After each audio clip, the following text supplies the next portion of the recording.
Now for these questions, we're dividing a multiple of 10, so a number that ends in a 0, by a single digit number. And there's a trick that we can use here.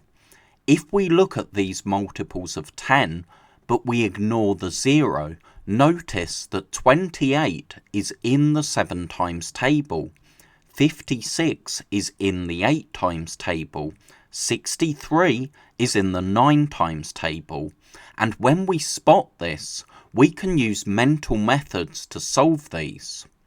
So 280 divided by 7 is 40, and that's because 28 divided by 7 is 4, but then if we have an end 0 in our dividend, we need an end 0 in our quotient.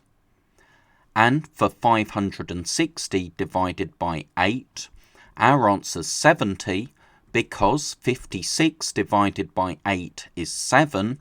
We know that because 7 times 8 is 56, but then if there's an end 0 in our dividend, we need an end 0 in our quotient.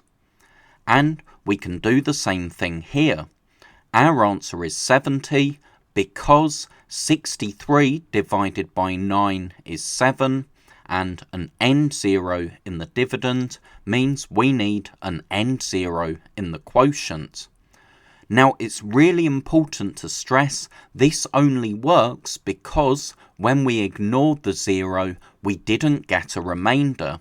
So if it had been 520 divided by 8, the zeros trick wouldn't work because 52 divided by 8 doesn't divide exactly, it would give us a remainder.